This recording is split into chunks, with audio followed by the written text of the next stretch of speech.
Matapos ang ilang taon na halos wala sa telebisyon, muling nakita ng publiko si Kris Aquino sa harap ng kamera, at ang pagbabalik na ito ay hindi basta ordinaryong guest appearance. Sa bagong balita, magkakaroon si Kris Aquino ng isang proyekto sa Netflix na may pamagat na chika. Kung titignan natin sa pamagat pa lamang, masasabi natin na parang isang talk show ang kanyang magiging proyekto. Dahil sa balitang ito, marami ang nagulat at natuwa dahil hindi akalain ng karamihan na sasabak na agad ito sa kamera matapos ang kanyang matinding pinagdaanan sa kanyang kalusugan. Noong June 25, 2026, biglang lumitaw si Kris Aquino sa live broadcast ng Eat Bulaga upang suportahan ang kanyang anak na si Bimby Aquino Yap na noon ay nagho-host sa programa. Para sa maraming manonood, napakalaking sandali iyon dahil matagal nilang hindi nakita si Kris na aktual na nasa isang live television set. Ang eksena ay naging espesyal dahil hindi naman talaga si Kris ang pangunahing dahilan kung bakit siya naroon. Dumating siya bilang isang ina na gustong suportahan ang anak. Ngunit nang makita siya ng mga kamera at ng studio audience, agad bumalik ang dating energy ng tinatawag na Queen of All Media. At doon muling narinig ng publiko ang boses, personalidad, humor, at pagiging natural ni Kris sa harap ng kamera. Pero bago natin sabihin na tuluyan na siyang nagbalik sa regular na telebisyon, mahalagang linawin ang totoong nangyari. Hindi pa ito nangangahulugan na mayroon ng regular weekly television show si Kris Aquino. Ang kanyang paglitaw sa Eat Bulaga ay isang guest appearance, at ang pangunahing dahilan nito ay ang pagsuporta niya kay Bimby. Gayunpaman, naging mahalaga ang sandaling iyon dahil ito ang kanyang unang live television appearance matapos ang mahabang panahon ng pagkawala sa screen. At kung bakit naging napakalaking balita nito, simple lang ang dahilan, hindi naging ordinaryong career break ang pagkawala ni Kris. Dumaan siya sa isang napakahabang health journey.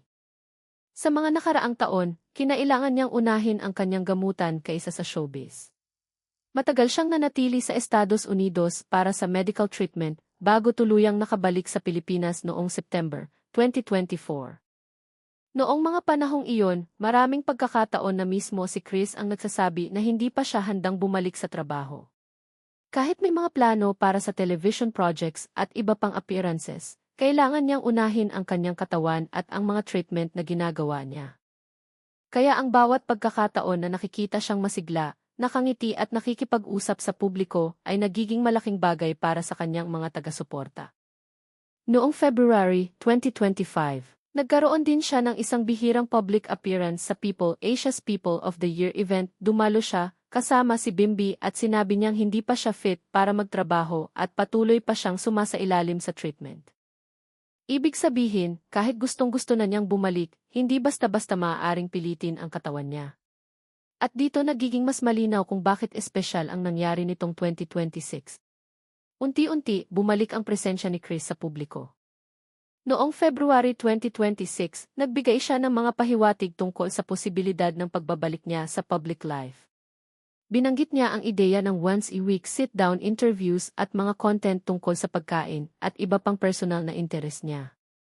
May mga plano rin para sa isang podcast kung saan mas malaya niyang maibabahagi ang kanyang kwento, lalo na tungkol sa mga pinagdaanan niya.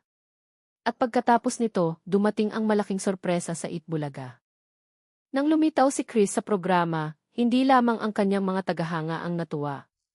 Maging ang mga taong matagal nang nakapanood sa kanya ay nakaramdam ng nostalgia. Para sa isang henerasyon ng Filipino viewers, ang presensya ni Kris sa telebisyon ay bahagi ng kanilang pang-araw-araw na buhay.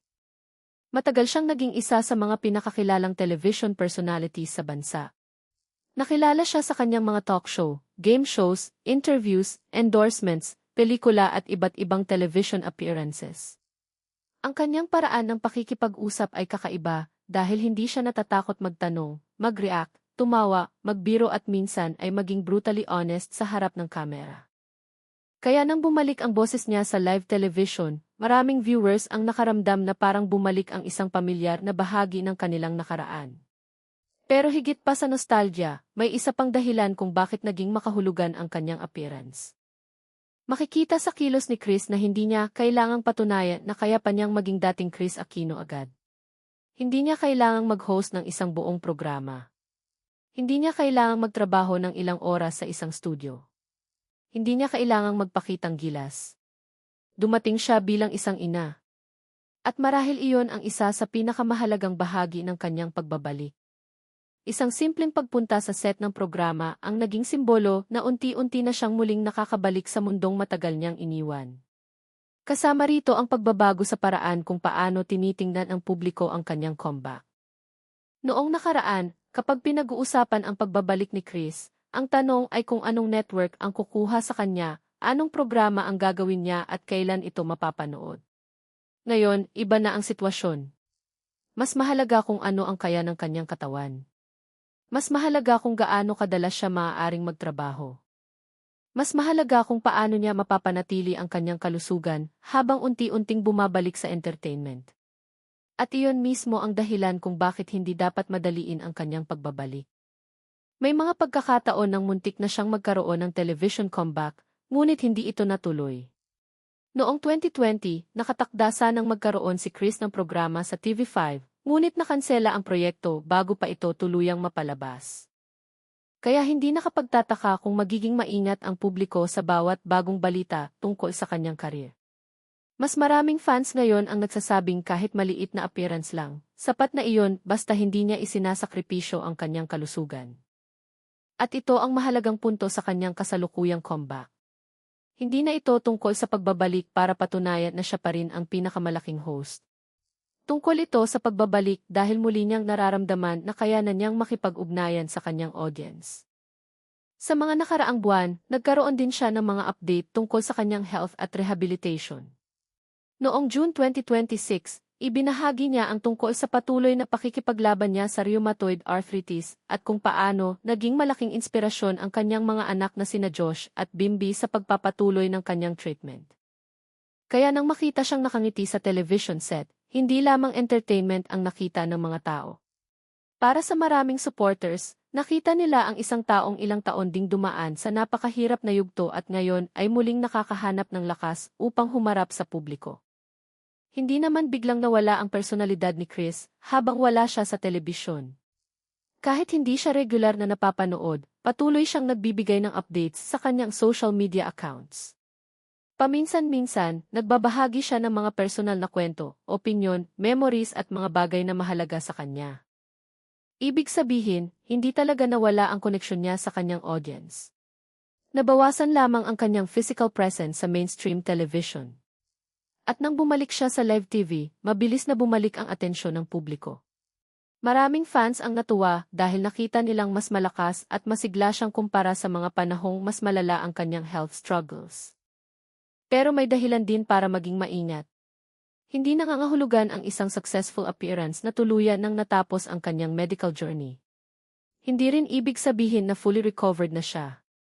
Ang isang appearance sa telebisyon ay hindi sapat para sabihin na balik na siya sa dating workload.